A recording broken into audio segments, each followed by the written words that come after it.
नमस्कार। हम सब जानते हैं कि भारत एक विशाल देश है, पर दुनिया के इतने बड़े नक्शे पर इसकी सही सही जगह क्या है? चलिए आज इसी सवाल का जवाब ढूंढते हैं और भारत की भौगोलिक स्थिति को और भी गहराई से समझते हैं। तो सबसे पहला और सबसे जरूरी सवाल यही उठता है कि आखिर वर्ल्ड मैप पर भारत है कहां? यहीं से हमारी आज की पड़ताल शुरू होती है। इसको समझने के लिए हम शुरुआत करेंगे दुनिया को बांटने वाली दो सबसे अहम काल्पनिक रेखाओं से।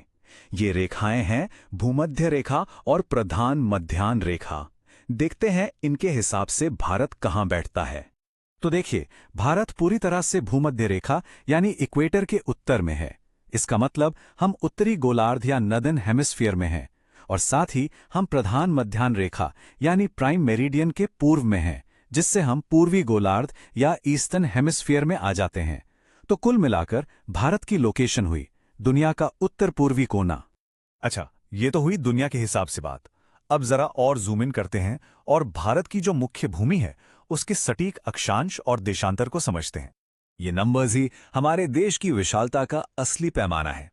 अगर हम दक्षिण से उत्तर की ओर देखें तो भारत 8 डिग्री 4 मिनट उत्तरी अक्षांश से लेकर 37 डिग्री 6 मिनट उत्तरी अक्षांश तक फैला है, और वहीं पश्चिम से पूर्व की ओर इसका विस्तार 68 डिग्री 7 मिनट पूर्वी देशांतर से 97 डिग्री 25 मिनट पूर्वी देशांतर तक है।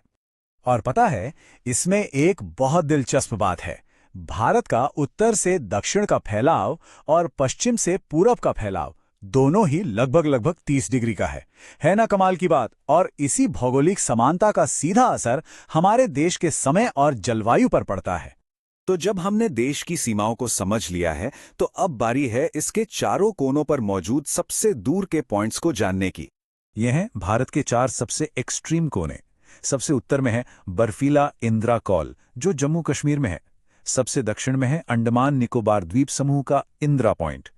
पूरब में जहां सूरज सबसे पहले उगता है, वहां अरुणाचल प्रदेश का बालांग है।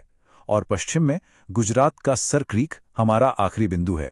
यहां एक बात याद रखना बहुत जरूरी है।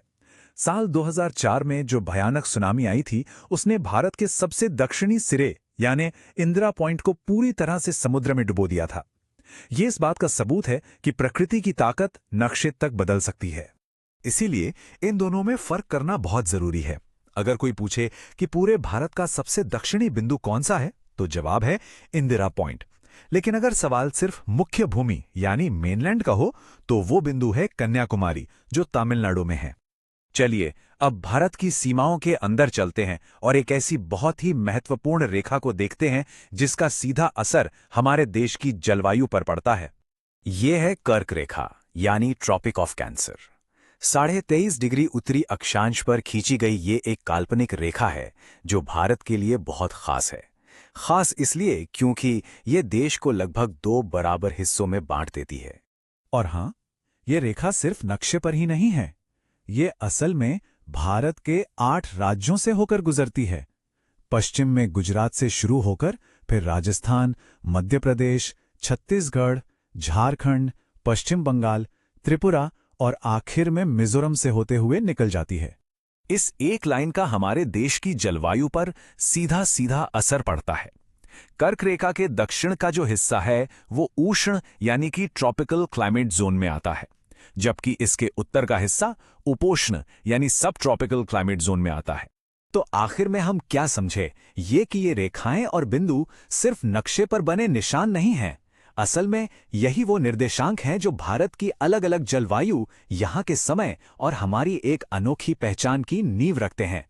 देखा जाए तो भूगोल सिर्फ जमीन के बारे में पढ़ना नहीं है, बल्कि ये तो किसी भी देश की पूरी कहानी को बनाने वाली एक बहुत बड़ी ताकत है।